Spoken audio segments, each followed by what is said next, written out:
오늘 우리 함께 묵상할 말씀 두 군데 보겠습니다. 사도행전 2장 사도행전 2장 14절부터 21절 함께 교독하고요.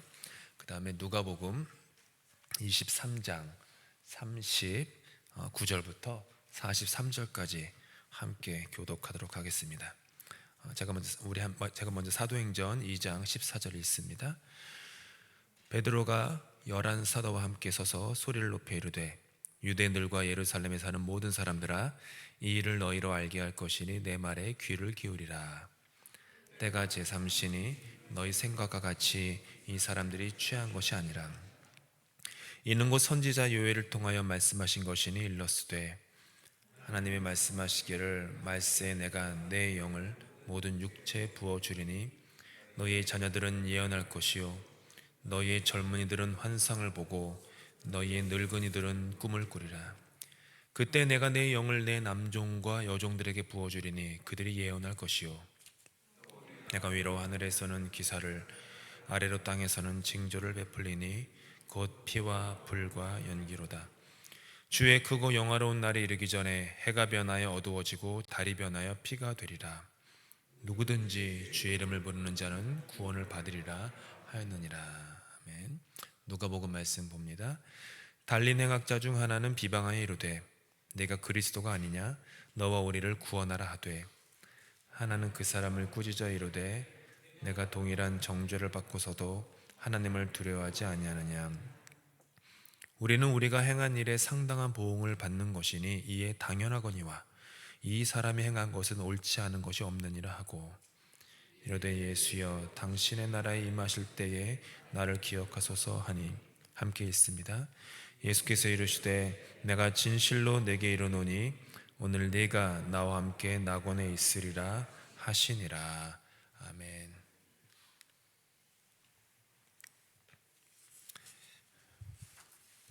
사순절 첫째 주간 우리 보내고 있습니다.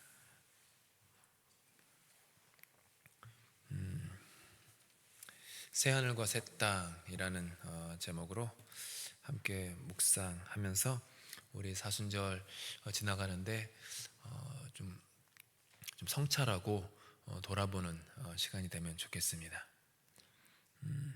찰스 알렌이라는 은퇴하신 목사님이 계시는데 이분이 이제 미국에 있는 연합감리 교단의 목사셨습니다. 연합감리 교단 그러면 United Methodist Church, 캐나다에는 없는데요. 미국에는 상당히 미국에는 장로교보다도 큰 교단이 연합감리 교단입니다. 이분이 이제 휴스턴 텍사스에서 목회를 했는데 아시다시피 미국의 웬만한 대형 교회들은 대부분 그 텍사스에 있습니다. 거기가 이제 대부분이 좀 기독교인들이 많으셔가지고 거기에 이제 한 12,000명 정도 되는 대형 교회를 목회하셨던 분인데 은퇴하신 후에 본인 교회에 설문조사를 했는데 그 설문조사의 결과가 무척 놀라운 내용이었습니다. 그 교회, 그 한 교회, 본인이 목회하셨던 교회를 설문조사한 거예요. 등록교인 20%가 예배에 참석하지 않습니다. 등록교인 중에 25%는 기도하지 않는다고 답했습니다. 35%는 성경을 읽지 않는다고 답했어요. 40%는 헌금을 하지 않는다고 답했습니다. 75%는 교회 어떤 사역에도 인볼브하지 않는다라고 답했고 85%는 한 번도 전도한 적이 없다라고 답했어요. 근데 놀라운 것은 설문자 100%가 다 천국 가기를 원한다. 이게 설문조사의 결과의 내용이었습니다. 뭐 대형 교회니까 좀 퍼센트가 이렇게 나왔겠지만 충격적인 내용입니다. 근데 가만 생각해 보면 앞부분의 퍼센테이지는 어떨지 모르지만 마지막에 천국 가기를 소망한다, 내가 낙원에 가기를 소망한다 라는 것은 대동소이하지 않을까 생각을 합니다. 내가 어떤 삶을 살았던, 내가 어떤 신앙생활을 했던, 내가 하나님을 어떤 마음으로 고백하든지 간에 우리는 누구나 다 그래도 죽음 후에 지옥이 아닌 천국 가기를 다 바라죠. 첫 오순절에 성령 강림 사건이 있었습니다. 첫 오순절에 성령 강림 사건이 임하고 120명의 다락방에 모였던 마가의 다락방에 모였던 문도들의 한 사람 한 사람 위에 성령의 작은 불꽃이 그들 머리 위에 임합니다. 그리고 그들은 성령의 인도하심을 따라서 각자 방언을 하기 시작했습니다. 그럴 때 그것을 보던 200만 명 정도 되는 사람들이 예루살렘에 모였으니까요, 이민자들입니다. 그러니까 이민 2세, 3세, 4세 이런 분들이에요. 그러니까 히브리어보다는 자기가 이민 생활하는 그 나라의 언어가 모국어인 사람들이 순례길을 거쳐가지고 예루살렘에 모인 거예요. 오순절은 유대 민족의 가장 중요한 3대 절기 중에 하나니까 모였던 거죠. 근데 자기 모국어, 자기 외국어, 모국어로 이 120명 되는 사람들이 말을 하는 거예요. 방언을 하는 거를 알아들을 정도로 말을 했다라는 거죠.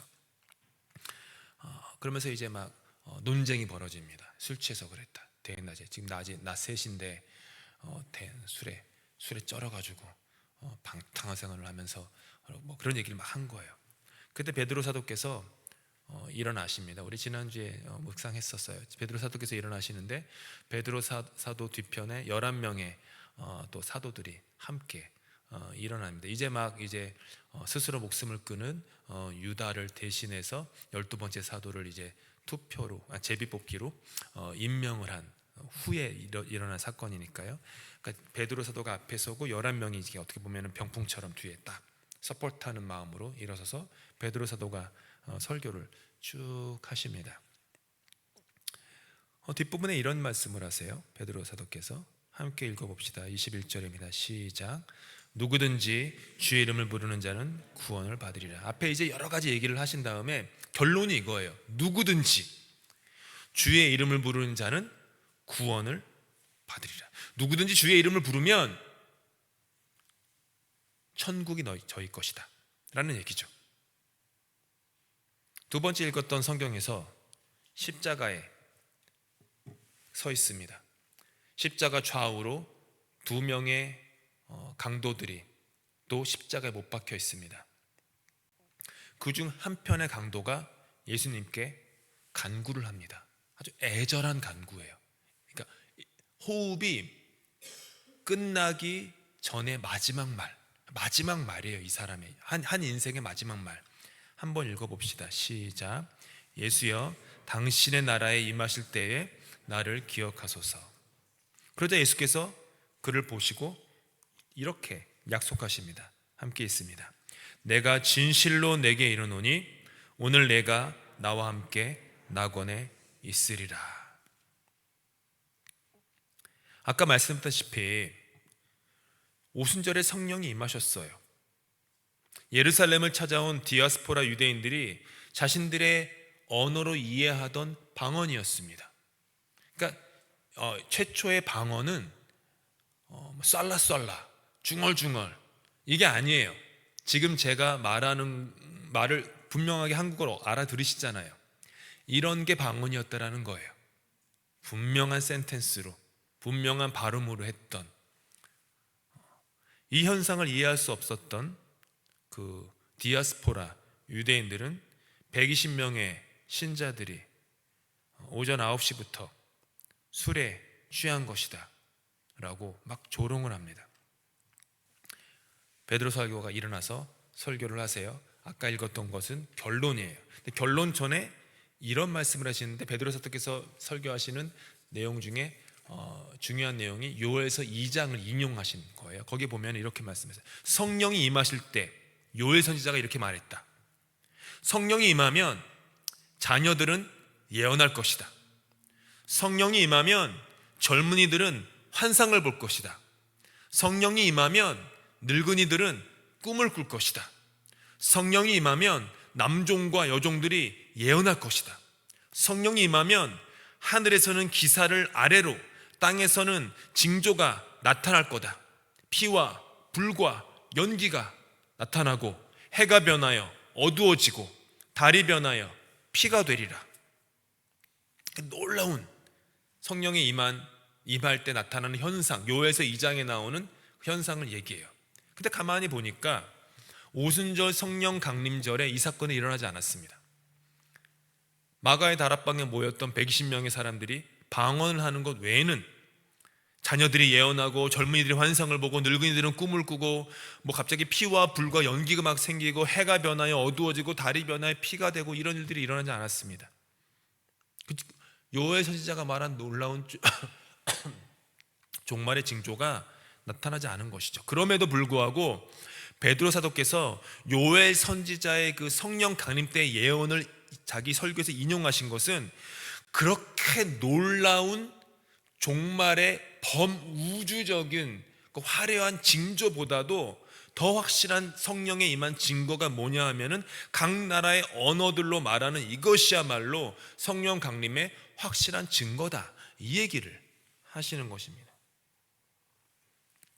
그리고 베드로 사도께서 요엘서를 인용한 궁극의 목적은 21절에 나옵니다. 그 어떤 종말의 날이 도래하여서 징조와 기사가 나타난다고 하여도 누구든지, 말 그대로 누구든지, 어느 누구든지 주님의 이름을 부르는 자는 그 사람이 과거에 어떤 삶을 살았는지 출신 성분에 상관없이 빈부격차에 상관없이 구원받을 것이라는 약속, 이것을 베드로 사도께서 선포하세요.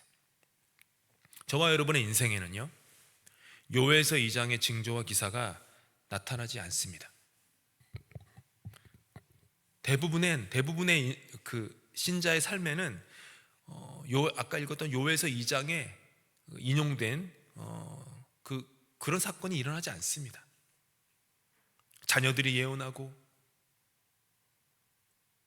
자녀들이 예언하면 걱정부터 생길 것 같아요. 갑자기 얘네들이 막 예언하면 젊은이들이 환상을 보고 개꿈이야 이렇게 얘기하겠죠. 늙은이들은 꿈을 꾸고 잠이 없어서 그래요 이렇게 얘기하겠고, 매우 드뭅니다. 하늘과 땅에서 피와 불과 연기가 덮이고 해가 변하여 어두워지고 달이 변하여 피가 되는 일 경험하기 어렵습니다. 그럼에도 불구하고 누구든지 주의 이름을 부르는 자는 구원을 얻으리라. 요거 자세히, 누구든지 주의 이름을 부른다, 누구든지 주의 이름을 부른다. 이것은 한 인간이 주의 이름을 부른다라는 것은요, 종말적입니다. 그 자체가 종말적이에요. 저와 여러분이 주님의 이름을 부른다라고 하는 것은요, 그 자체로서 종말적이에요. 한 인간이 주님의 이름을 부르는 것은 그 인간의 힘으로 되는 것이 결코 아닙니다. 종말의 때에 인간의 의지와 계획은 전부 헛것이 됩니다. 오직 주님의 엄중한 뜻만이 펼쳐지듯이 오직 우리는 주님의 뜻 안에서 주님의 이름을 부릅니다. 누구든지 주님의 이름을 부르는 자는 그에게 성령이 임했다라는 증거입니다. 고린도전서 12장 3절에서 바울 사도께서 이렇게 말씀하십니다. 그러므로 내가 너에게 알리노니 하나님의 영으로 말하는 자는 누구든지 예수를 저주할 자라 하지 아니하고, 그 다음이 중요합니다. 또 성령으로 아니하고는 누구든지 예수를 주시라 할 수 없느니라. 이런 말이 다 뭐냐 하면, 누구든지 예수님을 주님이라고 부르는 우리의 그 고백은 나의 믿음의 실력으로 되지 않는다라는 거예요. 내 안에 계신 성령님의 감화와 감동과 역사로 말미암아 나로 하여금 예수님을 주님이라고 부를 수 있게 힘을 실어준다라는 거예요. 그러니까 내가 주님을 주님이라고 부르면 성령이 임했다라는 증거입니다. 종말의 때 반드시 있습니다. 시작이 있으면 끝이 있습니다. 저와 여러분은 이 우주적 종말의 때가 언제 올지 알 수 없습니다. 혹 안다는 사람들을 만나시거든 당장 등을 돌리셔야 돼요. 왜냐하면 그분은 예수님도 모르는 것을 아시는 분이기 때문입니다. 성경에서 예수님도 그러셨어요. 나도 모른다. 그때를 아버지만 안다. 알 수 없습니다. 우주적 종말의 때는 알 수 없습니다. 하지만 비록 우리가 우주적 종말의 때는 모르지만 우리가 분명히 아는 또 다른 종말의 때가 있습니다. 그것은 바로 나의 개인적 종말의 때입니다. 비록 이 지구가, 온 우주가 언제 끝날지, 그 종말의 때가 언제일지 알 수 없지만 적어도 나 손동이라는 내 인생의 종말의 때가 있음은 알고 있습니다. 개인적 종말의 때입니다. 태어난 사람은 반드시 죽습니다. 어쩌면 인생은요, 태어난 순간부터 죽음이라고 하는 목적지를 향해서 전속력으로 날아가는 활시위를 떠난 화살과도 같은 게 인생입니다. 태어난 그 순간부터, 그 갓난아기 때부터 그 애는 죽음을 향해 전속력으로 달려가는 거예요. 그게 인생 아닙니까? 예수를 믿는 사람이건 믿지 않는 사람이건 누구에게나 종말은 옵니다. 하지만 개인적 종말이라는 피할 수 없는 현실 속에서도요, 어떤 사람은 주님의 이름을 부르는가 하면 어떤 사람은 자기의 이름만 부릅니다. 나의 한계와 나의 연약함을 깊이 깨닫고 나의 이름을 내려놓고 주님의 이름을 부르는 인생과 끝까지 내 이름 하나 붙잡고 살아가는 인생의 종말이 결코 같을 수는 없습니다. 그렇다면 이 개인적 종말의 현실을 알고 주님의 이름을 부른다는 것이 무엇일지 한번 생각해 봅시다.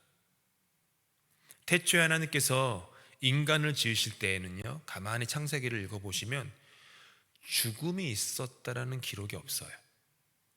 아담과 하와를 지으신 후에 연수를 정해놓으셨다, 이런 기록이 없어요. 죽음이 없어요.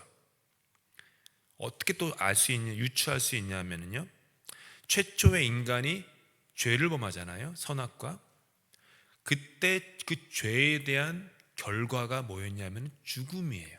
즉 죄가 없었으면 아담과 하와 죽음이 없었다라는 거예요. 근데 죄가 들어오니까 뭐가 들어와요? 죽음이 들어와요.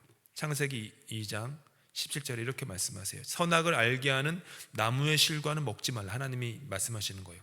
네가 먹는 날에는 뭐라고요? 정령 죽으리라. 죽음이 없었던 거예요. 근데 죽음이 찾아와요. 그러니까 신약 성경에서도 죄의 싹은 뭐라고요? 사망이라고 하는 거죠. 정령 죽으리라. 이 죽는다는 말보다 더 무서운 게 정령이란 말이에요. 네가 무슨 짓을 해도 피할 수 없다. 불사초를 찾아서 중국을 이잡듯이 뒤져도 절대로 너는 죽지 않을 수 없다. 제 아무리 의학기술이 발달하고 DNA가 분석이 된다고 하더라도 죽음에서 벗어날 수 없다. 정령 죽으리라. 정령 죽으리라. 인간이 피할 수 없는 현실, 죽음이라는 무덤을 향해서 태어난 그 순간부터 전속력으로 달려가는 인간의 현실. 그런데 이런 인간의 현실에도요, 참 이상한 건 창세기를 보면 인간들이 그럼에도 불구하고 주님의 이름을 부르질 않습니다. 정령 죽으리라 라는 말씀으로 정령 죽게 되었음에도 그들은 주님의 이름을 부르질 않아요.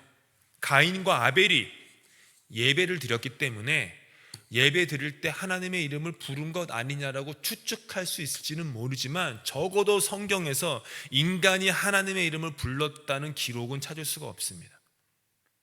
가인의 자손들이 막 나와요. 창세기 보면요. 뭐 만드는 사람, 뭐 만드는 사람, 뭐 만드는 사람, 음악하는 사람, 뭐 대장장이의 조상 막 쭉 나오는데 그들 누구도 하나님의 이름을 부른다라는 기록이 없어요. 그러니까 하나님을 찾는다라는 기록이 없어요. 그런데 인간이 최초로 하나님의 이름을 부르기 시작한 것이 언제 나오냐 하면 창세기 4장에 나옵니다.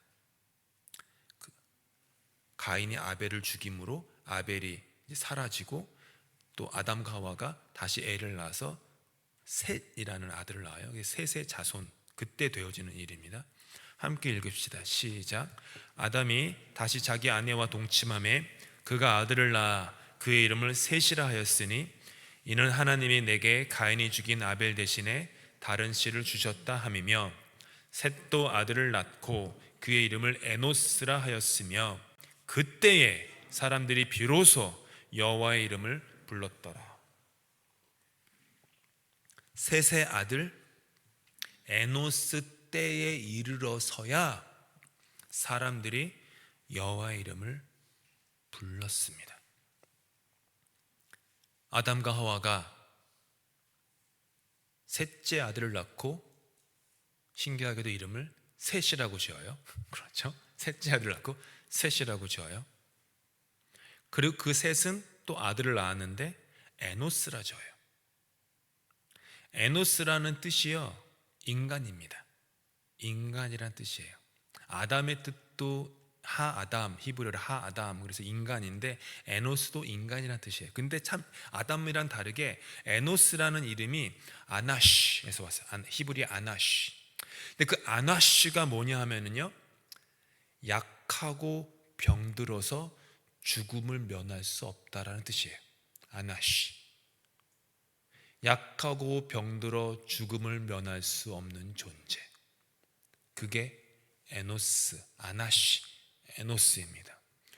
여기 이것이 성경이 우리에게 말하고자 하는 바는 뭡니까? 내가 약하고 병들어서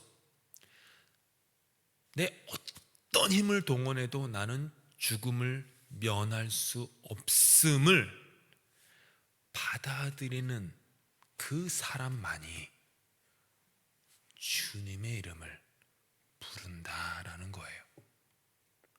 나의 죽음을, 나의 종말을 아는 자만 여호와의 이름을 부른다. 인간은 자신이 약하고 병들어서 죽음을 결코 피할 수 없는, 즉 죽을 수밖에 없는 존재라는 그 개인적 종말의 현실을 자각할 때 하나님의 이름을 부릅니다. 내 인생이 태어난 순간부터 생명의 활시위를 떠나 전속력으로 죽음을 향해 날아가는 화살임을 진짜로 아는 사람, 내 가슴 깊이 아는 사람이 주님의 이름을 부릅니다. 내가 하루하루 살아가면서 사실은 내가 한 걸음 또 한 걸음 무덤을 향하고 있다라는 것을 깨닫고, 그런 나의 한계를 명확히 받아들이는 인간이 주님의 이름을 부릅니다. 아무리 돈을 많이 모아도, 아무리 큰 명예와 권세가 있어도, 왕이나 거지나 결국에는 죽을 수밖에 없는 연약한 인간의 현실을 자각하는 자만이 자기의 마음과 뜻과 중심과 정성을 다하여 여호와 하나님의 이름을 부릅니다. 내가 에노스임을 받아들이는 겸손한 심령, 내가 병들고 약해서 죽을 수밖에 없는 존재임을 받아들이는 겸손한 심령, 사실은 내가 믿음의 실력이 너무 부족하다라는 것을 처절하게 깨닫는 그 심령, 내가 죄인 중에 괴수라는 것을 받아들이는 심령, 내가 무익한 종이라는 것을 인정하는, 받아들이는 그 심령, 그 심령에게서만 주님이라는 말이 나온다라는 거예요. 여러분 기도를 한번 돌아보십시오. 여러분이 그냥 주여 주여 주여 이렇게 의미 없이 막 주여 주여 하는 거 말고요, 여러분이 여기 배에서부터 올라와서 주님 불렀을 때 어떤 마음이셨습니까? 주님, 주여, 주님 이렇게 불렀던 여러분의 그 주님을 향한 그 애절한 마음 뭐였습니까? 나 못합니다. 나 안 됩니다. 나 믿음 없습니다. 나 실력 없습니다. 나는 연약합니다. 나는 병들었습니다. 나는 죽음입니다.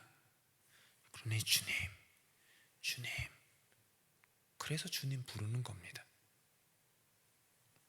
착하게 살아도 자기 이름만 부르고 살면 사람들이 볼 때는 그 사람이 참 법 없어도 살 사람이다, 참 착한 사람이다 칭찬할지 모르지만, 하나님이 보실 때에는 가장 교만한 사람입니다.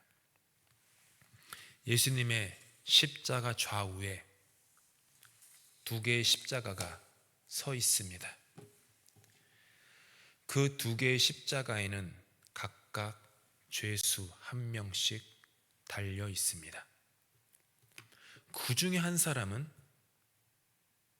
지금 여러분이 상상하세요. 바로 죽음이 코앞에 면전에 다가온 그 순간에 그 중에 한 사람이 선택한 것은 예수님을 향한 비방이었습니다. 예수님을 향한 조롱이었습니다. 예수님을 향한 비아냥거림이었습니다. 그래서 예수님을 비방하면서 당신과 나를 구원하라 조롱합니다. 즉 십자가에 달린 그 순간조차 그 사람은 자기의 이름만 부르고 있습니다.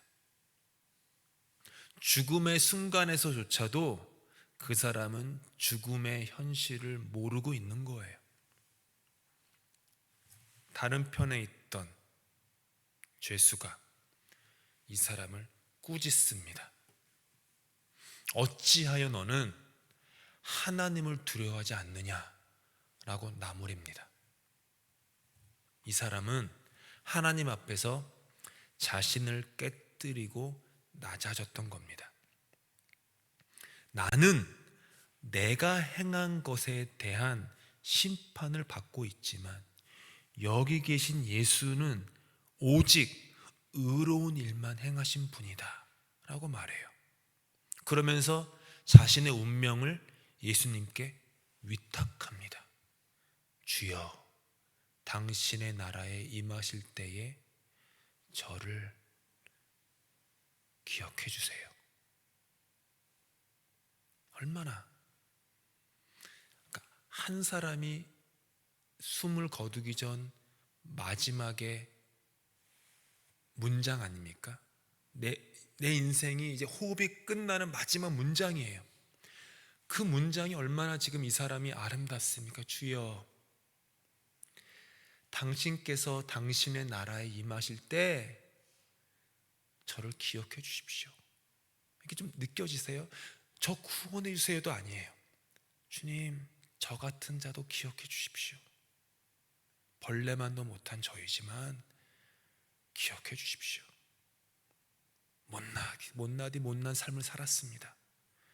내 인생 돌아보면 잘한 것 아무것도 없어요. 수많은 사람에게 상처 줬고 나쁜 짓 했고, 그래서 그거에 대한 대가로 십자가에 달려 죽고 있는데, 그렇지만 주님, 이런 저도 기억해 주십시오.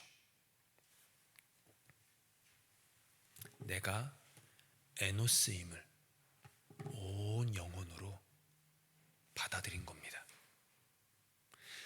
자기의 이름만 불렀던 과거를 청산하고 예수의 이름을 부르는 그 종말의 때를 그는 맞이하고 있는 겁니다. 그리고 그런 그에게 주님께서 낙원을, 천국을 약속하십니다. 내 이름만 부르며 살다가 이렇게 하면은 보통 이제 중고등부 학생이나 청년들은 살짝 웃으면서 질문을 해요. 목사는 그러면 그냥 내 이름 부르면서 내가 원하는 대로 살다가 꼴까닥 죽기 전에 주님의 이름을 부르면 되는 거 아닙니까? 이러더라고요. 물론 그래도 낙원은 허락됩니다. 그렇죠? 주님의 이름을 부르면 누구든지 낙원이 허락돼요. 그런데 마지막 개인적 종말의 때에만 주님의 이름을 부르는 것보다는 우리에게 주어진 얼마까지일지는 모르지만 그 남은 삶의 여정을 사는 동안에 주님의 이름을 부르는 것이 훨씬 낫지 않겠습니까?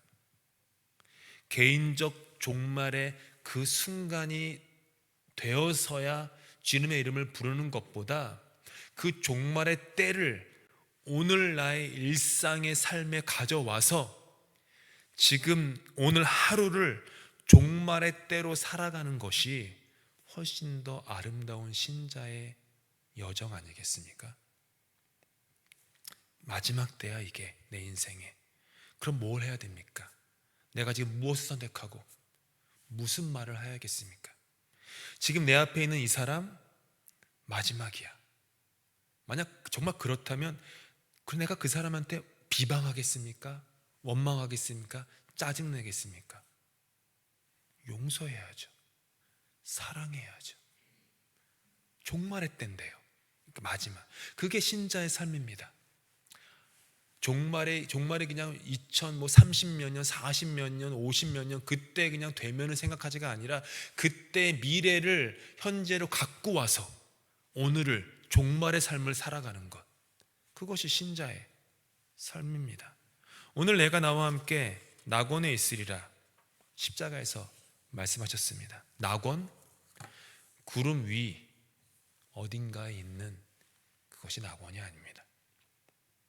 낙원은 흔히들 생각하는 것처럼 고단한 우리 현실로부터의 도피처가 결코 아닙니다. 낙원은 새 하늘과 새 땅입니다.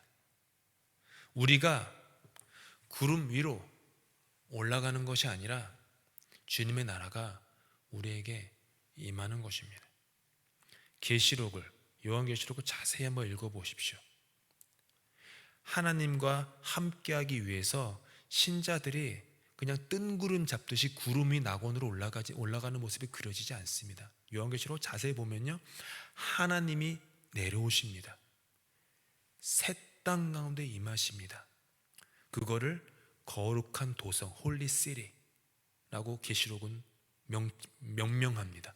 거룩한 곳, 거룩한 도성에, 그 새 땅에 하나님이 임하셔서 당신의 자녀들과 함께 산다. 이 거룩한 도성을 휘감고 있는 것이 성경을 관통하는 비전 샬롬입니다. 샬롬.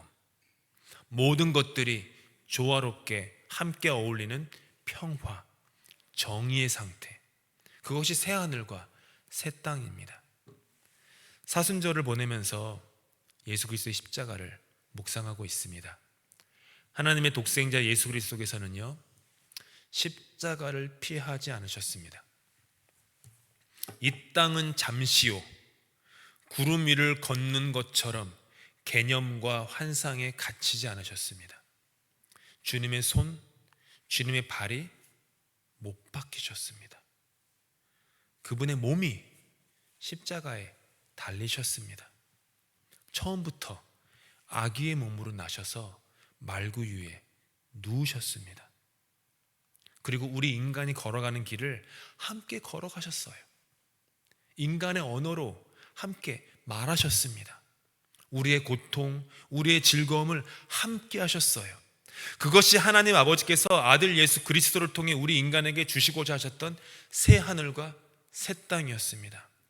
새 하늘과 새 땅, 다른 곳에 있지 않습니다. 내가 발을 디디고 서 있는 이 자리, 내가 발을 디디고 서 있는 이 자리에 예수 그리스도의 십자가가 세워지고 거기서 누구든지 괴수로 할지라도 주님의 이름을 부르면 구원을 받고 거기서 새 하늘과 새 땅이 임합니다.